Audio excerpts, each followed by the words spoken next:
Hello everybody, 6-Speed Dakota here, and today's project is we're going to be changing the engine coolant on my Yamaha 450 Wolverines. You can't do it on the 350 because they're cooled, so I only have to do 2 of them. Now parts you're going to need, all you're really going to need is a little bit of engine coolant and some tools.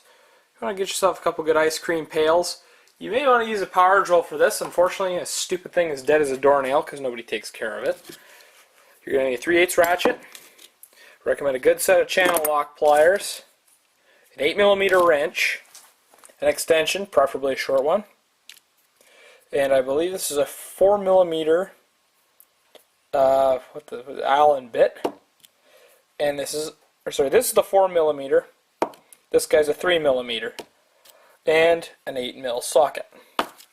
Now, if you got a bit set like this, just plug it into the power drill there, and you're on your way to the races here, because you're gonna have to take the whole plastic off. So let's get started by changing the coolant. Okay, now to start this whole plastic front fender has to come off because the radiator cap is right here. You're gonna have to bear with me. I'm in the back of the garage, so the lighting may not be great, but I have my trusty trouble light here, just in case. So you can see right there in the front, there's the radiator. So the radiator cap is right about here. So this whole front clip is going to have to come off. Now to do that, first you're going to start by grabbing this grill here, giving it a pull. Try not to break it. There's 2 tabs that hold it in up top, and then there's a few down the side, but once you get it off, it just pulls right out, and put it somewhere safe. How about on top of the other one? Okay, now you see there's 1 bolt here. You got to remove the 4 bolts here to get this guy out. But you can do that in a little bit later step, or you don't even really have to. You can just pull the plastic out and unplug it. These 2 bolts here, this bolt here, that bolt there, which I forgot to mention what the size was for those. And then you have 3 bolts here on either side. So, we'll get started doing that. Okay, we're going to start by removing the very front bolt.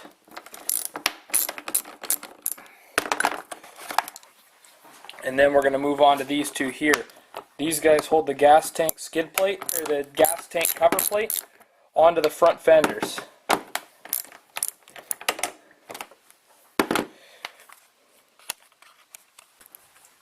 Okay, so now that I got the front bolt out, and these 2 up here over by the handlebars.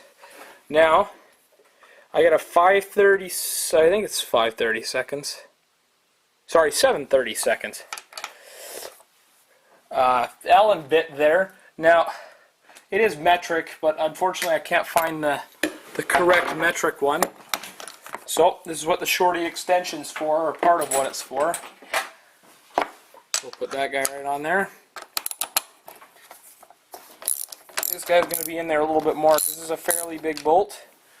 And there's one right down there on the other side. Once you remove both of those, we can move on to the next step. Okay, now for these 2 side ones here, you're going to have an 8mm nut on the back of it. See if I can position this thing nicely up on my knee. We'll go to take them off. So there's one, there's the other. Now what I recommend is once you're done removing this, is place the nut back on the cap screw again so that you don't accidentally lose it. Just like that. I believe that was the washer. I'm going to have to go down there and find it. So yes, there goes the bolt. Alright, you got to be careful not to drop anything. It's down there somewhere. Oh, there it is right there. So I'll have to go underneath digging for it. So if you're working on a trailer like me, be careful. So you got 3 on this side, and then you got 3 on the left hand side here. Now also take these 3 on the back side out, because this whole step is going to come right off. And I believe, I forgot to mention, those are 10mm headed bolts right there. 4 of them that are going to have to come out. So, move on to the next step once we're done taking all the fasteners out. Okay, so let's take a quick account of what we've taken off here. We've taken the 2 bolts off up by the side of the gas tank skid plate, or cover plate. We've taken these 2 big bolts out here, this one here in the front, and then 3 on either side that hold the front plastic on to the footrests. Now I've already taken the nuts off to these guys, but we're going to have to remove this plastic step here. So you have to pull these nuts out too. Alright, now we can pull the front plastic off. Okay, I lied, maybe we can't pull the front plastic off. So what we got to do is we got to pull this gas tank plastic cover off. So before we pull the fuel cap off, we're going to loosen this bolt here and that bolt right there. Still the same size.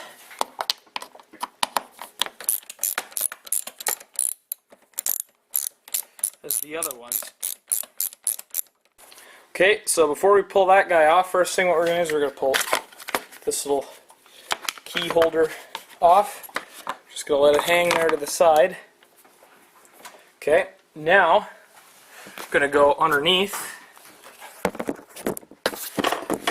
pull that little lever to release the seat. Oops. Pull it off. And I think I'm going to put this... oh dear. Too crowded in here. Right there. Okay. So now, to avoid creating a stench in the garage, I'm going to wait till the last second to take my fuel cap off. My cap's off. Pull the fuel tank guard up. It's a little bit tricky to get this guy out, but a little gentle persuasion.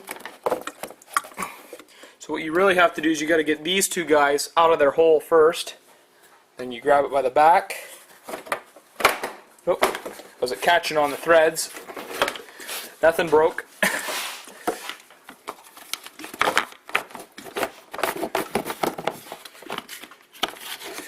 I'll lay this guy right here. Takes a little finesse to get this guy out. And there she is.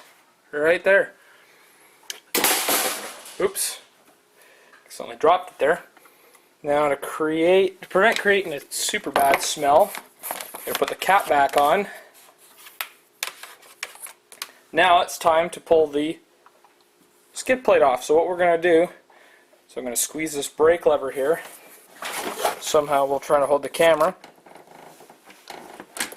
I'm going to put the shifter into neutral. Now be sure it's not going to roll it this time. What we're going to do is we're going to lift up on this entire assembly. And the reason we put the shifter in neutral, so we can get this out of here. So now what we're going to do, we're going to lift it up. As you can see right there, this cable's still holding this guy on here. So what we can do is, geez, that guy's really stuck in there. There's these 2 clips. You have 2 choices. You can either pull these clips off while it's kind of up like that, or you can pull this little meter thingy out. So since I need 2 hands for this, I'm going to try to pull the clips out from underneath. Okay, well since I couldn't get those stupid connectors undone, I just pulled out the 4 bolts that hold that thing on there. I'm just going to lift this guy straight off, and there's the whole Fender assembly. My camera doesn't seem to go very wide, so I can't really catch it all that well. Kind of space constricted in here, but there we go. Kind of looks like the Batwing almost from Batman. Anyhow, okay, so there's the little thingy right there. Now if you notice, there's your brake reservoir right there, and also right down in here, probably can't see it too well, right in there is your exhaust valve. So while you're in here, you may want to adjust the valves and bleed out your back brakes. Now since I've already done both of those, I don't really have to worry about it. Now here's your radiator, there's your radiator cap. So now all we have to do is pull out the 4 bolts to pull that step off, and then we can remove that gay plastic piece there that will have access to the water pump. Okay, now we got 4 bolts here, here, here, and here to remove the step. Remember, there's a bar that goes across there. Try not to let that fall because that makes a bit of a clang. That's very important. It keeps the rigidity in this step. Okay, so now I got the 4 bolts out. Grab from underneath. Hold on to that little metal crossbar if you watched my other video on how to clean the belts out. We're just going to put it there on top of the wheel. This is the crossbar I'm talking about. This guy here retains the rigidity in the step. So, it looks like it's actually a little bent. I'm sure that wasn't me, but I should straighten that guy out. That shouldn't be too hard. And now, take our ratchet here. Pardon me, I don't have enough hands. Got to use the legs now. Oh dear. There we go. 8mm socket. Now you got to remove 3 bolts here to remove this oil door thing. This bolt there, this bolt there at the bottom, and this bolt up here to the side. These are coming off fairly easy because I had this thing off not too long ago. It's easier to take this thing off to change the oil. So let me pull these bolts out here, and I'll get back once they're done. Okay, so now that all those bolts are out, just pull this plastic cover off. Now we've accessed the side of the motor. Now this is why it's easier just to take this cover off to change the oils, because there's the oil filter right there, and you just stuff a bunch of paper towels in there to prevent it from all drooling out. So here's the top coolant hose, and here's the bottom one here. Now this guy, let me grab my trouble light here. What you're actually looking at here is the water pump. This guy here is the water pump. So the hose we want to remove is this one right here. Now it is a full flex line, so you should be able to just put a bucket right. In my hand. Put a bucket right underneath here, and pull that guy off with a pair of channel locks. Okay. Now all we have left to do is position the bucket under. Come on. Now this thing is wire tied, so if you have to cut that wire tie right there, do so. Oh, there we go. And that was a bit messy.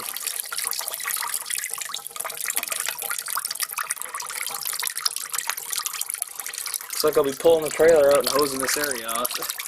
So just let this finish draining, because this right here is the thermostat housing. So it's going to take a little bit to drain out of there. I'm actually quite surprised. There wasn't a whole ton of coolant in there. Anyhow, so if you have to replace your thermostat, it's right there. And it's a bit of a pain in the ass to get to. So either you could try snake it out of there, or you may have to remove the carburetor right there. So once we're done, now that it's done draining, I'm going to put the hose back on. We're going to fill her up with some water. Okay, now I got the garage open, I got a lot more light. So to drain the recovery tank, because this line just comes in at the top, what I'm going to do is I'm going to use my cooling system antifreeze tester. Just stick it down in there, then use this thing like a turkey baster and just suck it out. So I'll continue that. One more thing I highly recommend in the shifter housing here, take your little drain boot off and spray a shot of WD-40 up in there, and then cycle through the gears a few times. That'll help keep everything nice and lubricated.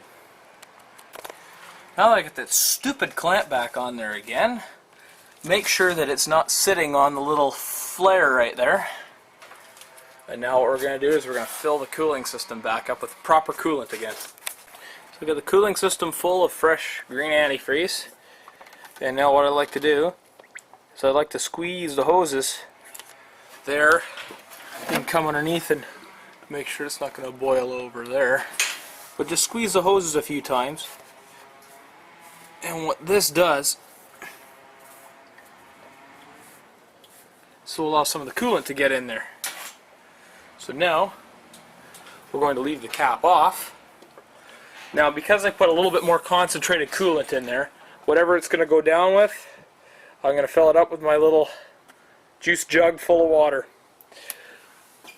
so it doesn't get too concentrated, because too concentrated doesn't cool as well, but too dilute will not protect it from freezing.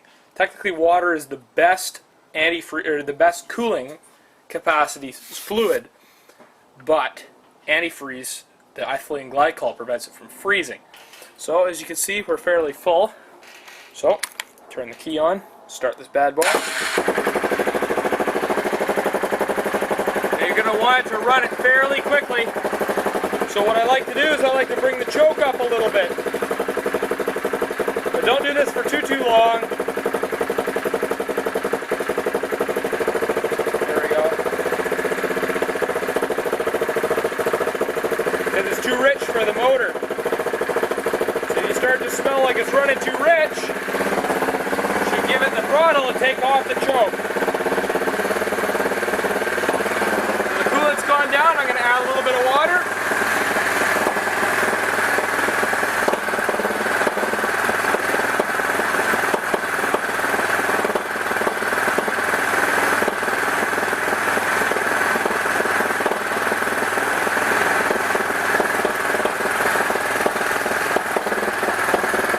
Back in there. So you basically want to let it run until the coolant starts to rise in here again, or it doesn't go down anymore. That means you got the system fully bled. This is a bit of a long-winded and boring process, so I'm going to let it happen, and we'll skip to that when it's done. Okay, one other thing I forgot to mention, don't forget to fill your coolant bottle up while you're bleeding the system. Now the system's fully bled. Now you know when to stop when the coolant starts to rise out of there rather than the air keep bubbling out. So finish that.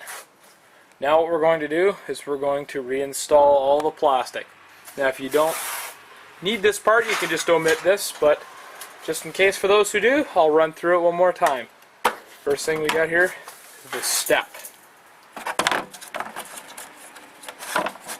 Seem to be missing the bar for somewhere.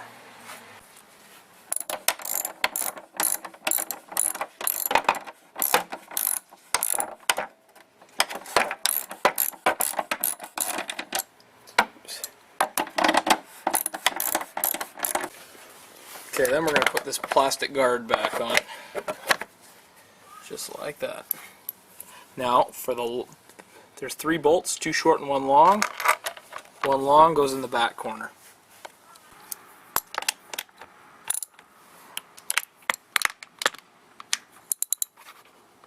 Okay, so after that guy's on, we're going to oops. Come on. There we go. We'll reinstall this front fender here. Now first, this may get a little tricky. Oops. Pardon me there while I put the shifter in neutral. Now the trick is, start with this thing rocked forward and just kind of slide it down on top like that.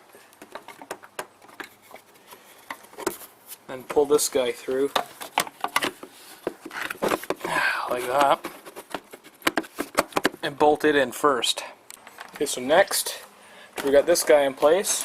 Don't forget to pull that boot up. Make sure that this black fender is in front of the gray one on both sides. Now resist the urge to over tighten these bolts, because this is just plastic on there and it will break off very, very easily. So take the fuel cap off.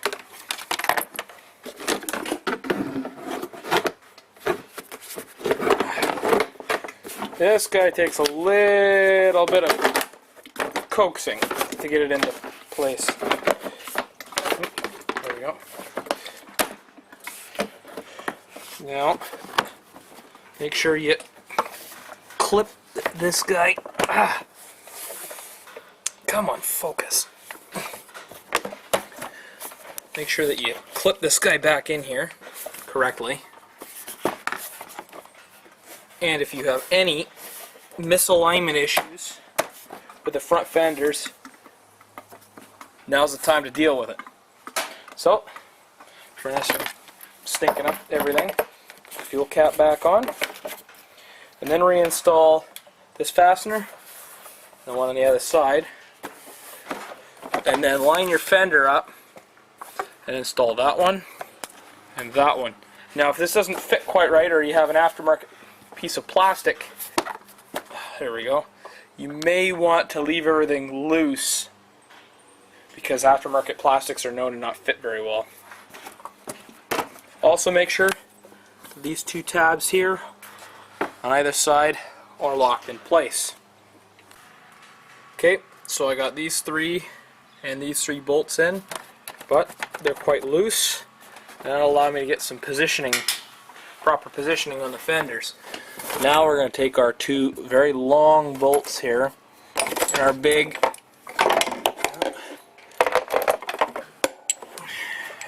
ratchet here, or our big whatever the thing's called, bit. This guy right here. I'm going to drop one of these guys down in the hole. And there goes my bit. Okay, one other thing I forgot to mention is these three bolts here, put them in loosely too. Now finally, this guy right here up front. It's kind of difficult with only one hand, but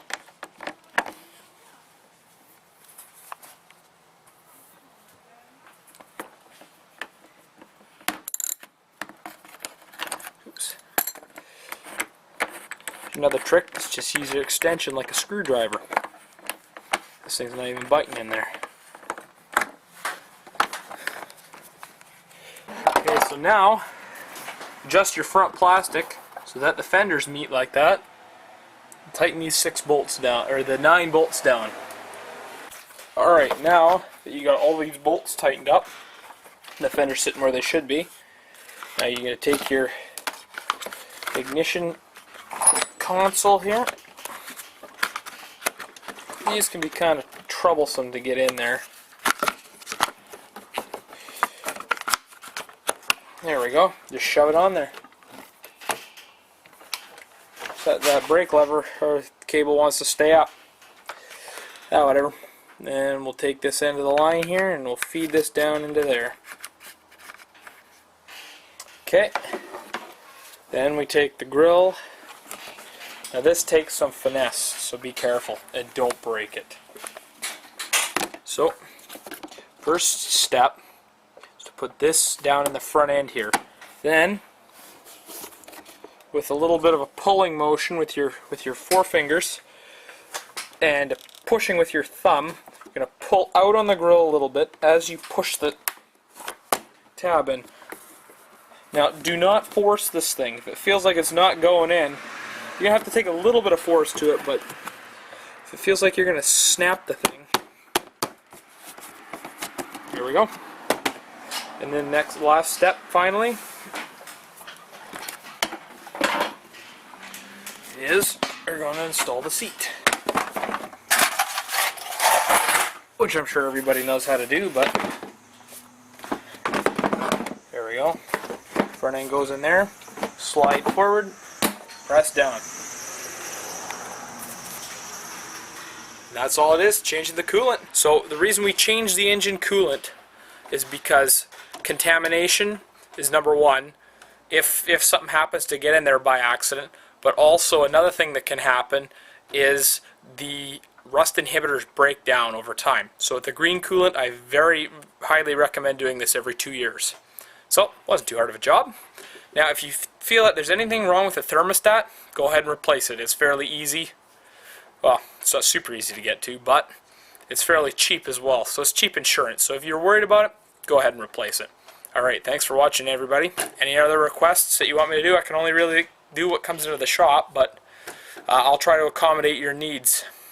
Alright, take it easy everybody.